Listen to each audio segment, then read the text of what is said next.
Assalamualaikum warahmatullahi wabarakatuh. Salam bertemu kembali dengan saya di channel Ki Ageng Wesi.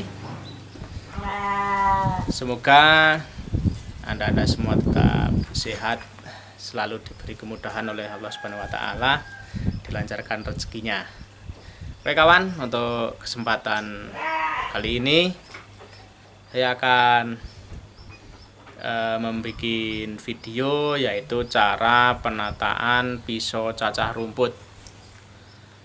Karena selama ini banyak rekan-rekan bengkel maupun rekan-rekan peternak yang mencoba membuat mesin chopper itu berapa WA dengan saya, kenapa rumputnya tidak bisa lancar masuknya. Pertama, kedua itu kurang pemotongnya itu kurang tajam atau kurang apa gitu. Semua tak jawab ya, besok kalau saya ada pesanan mesin tak buatin videonya saya gitu. Karena jika jelasinnya itu lewat WA tanpa praktek atau tanpa langsung dengan medianya, itu kemungkinan besar kurang begitu paham ya kawan. Oke, pokoknya kita lanjut saja menuju poin intinya supaya waktunya juga tidak durasinya tidak terlalu panjang ya. Oke kawan, ini adalah mesin choppernya. Kita langsung buka saja.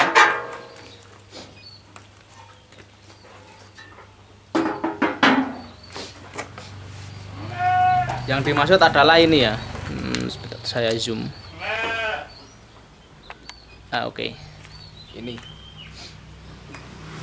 Jadi untuk penataan pisau seperti ini, kalau bisa itu penyetelannya jangan di permukaan yang ini, tapi permukaan yang sebelah sini ya, permukaan yang sini. Kalau di permukaan yang ini, itu jika ini berputar ke sana dan ada rumput yang masuk dari sana ke sini, itu sebelum terkena yang tajam ini, itu akan terkena yang tumpul di sini atau sisi yang lebar ini, seperti itu. Jadinya bagaimana cara kita menyeting atau memasang pisaunya? Yang jelas ini dudukan pisaunya ya, bukan pisaunya ya. Yang jelas dudukan pisaunya itu seharusnya kita kasih kasih ya semacam tanggokan atau apa ya, kalau bahasa Jawanya tanggokan atau papan lah. Ini untuk setting dari sudut yang sempit ini, dari permukaan yang tipis ini. Kalau bisa itu jangan sampai untuk sudut ini, yang ini nempel, jangan sampai nempel. Kalau bisa ini diseragamkan dengan yang sisi ini saja, atau lebih miring sedikit tidak apa-apa, supaya rumput langsung terkena di bagian mata yang tajam ya.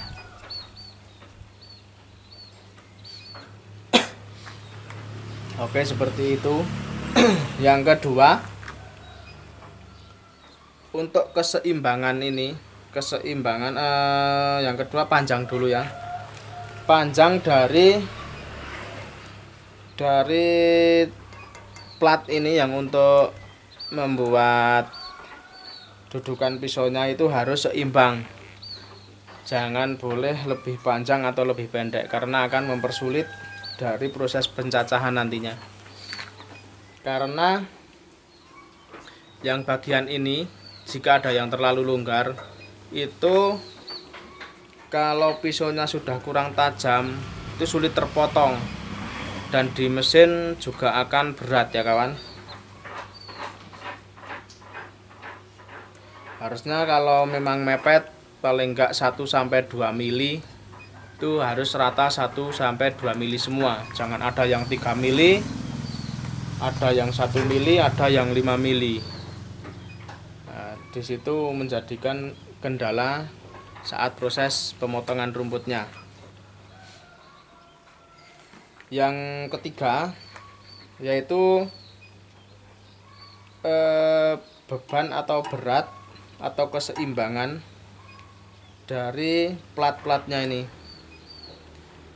Kalau tebalnya ini 6 mili itu harus 6 mili semua. Jika panjangnya 10 cm juga harus 10 cm semua. Jika panjangnya itu dari sini ke sini 15 cm harus 15 cm semua. Jangan ada yang 12, 15, 16, nah nanti akan bebannya itu berbeda-beda menyebabkan mesinnya ini bergetar karena perputarannya tidak stabil dan menjadikan mesin akan cepat rusak. Seperti itu. Yang ketiga untuk yang selanjutnya yang keempat itu pemilihan bahan pisau. Jika Anda semua mau memotongnya itu bagus cepat, di mesinnya itu enteng, itu harus pakai bahan pisau yang bagus. Bisa juga memakai pisau bekas planer atau rotari, atau paling tidak pisau kertas, karena untuk ketajamannya itu lebih bagus dibanding dengan bahan-bahan lain. Kalau yang semacam ini pisau biasa buatan Pande. Ini untuk memotongnya kurang begitu bagus ya, karena ini juga pesanan murah meriah. Seperti itu. Dan selanjutnya dalam pemasangan laker duduk atau bearing ya. Dalam pemasangan laker duduk atau bearing itu setidaknya harus benar-benar lurus, benar-benar stabil, dan benar-benar siku. Karena kita harus mengetahui posisi dari penggerak satu, yang kedua kita harus mengetahui posisi dari yang papan yang ini. Jika pemasangan bearingnya itu miring, di sini juga pastinya akan miring juga ya. Oke, yang ketiga ini penting ini. Yang ini penting. Nah, kelihatannya ini penting. Ini penting. Fungsinya yaitu untuk jika ada rumput yang ke pinggir, kalau ke pinggir itu secara otomatis tidak akan bisa terpotong. Nah, ini fungsinya untuk rumput yang di pinggir itu supaya bisa kembali ke tengah, ke jalurnya, dan akan semuanya bisa terpotong. Itu tidak bisa terpotong, akhirnya numpuk di sini, di samping-samping ini, pojok-pojokan ini. Biasanya jerami yang seperti itu, jenis rumput jerami. Nanti di sini numpuk, akhirnya semakin padat, semakin besar. Akhirnya mesinnya tidak kuat dan mati. Karena beban dari tumpukan jerami itu.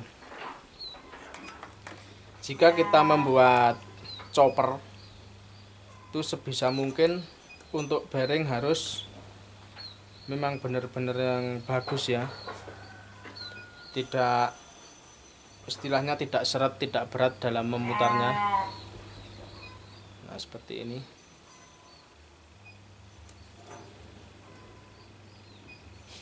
Karena jika proses berputarnya itu berat, biasanya sebenarnya kalau bearing itu putarannya memang ringan, tapi yang menjadikan berat itu biasanya asnya bengkok. Asnya bengkok Itu disebabkan selain kena benturan atau pukulan, mungkin juga karena panas waktu saat pengelasan. Oke, seperti itu. Dan untuk pemasangan puli, kalau bisa ini dibalik, yang ada bautnya di dalam. Ini baut ini. Kalau bisa yang ada bautnya di dalam, itu untuk meminimalisir tingkat dari risiko kecelakaan kerja. Itu jika mesinnya tidak memakai penutup. Kalau memakai penutup terserah mau dikasih di dalam bautnya atau mau dikasih di luar. Tapi kalau tidak ada penutupnya, sebisa mungkin ditaruh di dalam supaya untuk meminimalisir kecelakaan kerja. Oke kawan, mungkin cuma itu saja yang dapat saya sampaikan. Jika ada yang mau ditanyakan, bisa ditanyakan via WhatsApp atau di kolom komentar. Tapi kebanyakan tanyanya pada di WhatsApp ya, karena cepat balesnya gitu. Ya, bisa ditanyakan lewat WhatsApp. Kurang lebihnya mohon dimaafkan. Bukan bermaksud menggurui, saya hanya berbagi sedikit yang saya ketahui, supaya kalau teman-teman bengkel semua kebanyakan sudah tahu. Tapi bagi para pemula maupun para peternak yang ingin membuat mesin chopper sendiri, itu supaya tidak mengalami banyak kesulitan. Oke kawan, sekian. Semoga bermanfaat. Kurang dan lebihnya mohon dimaafkan. Saya akhiri. Wassalamualaikum warahmatullahi wabarakatuh.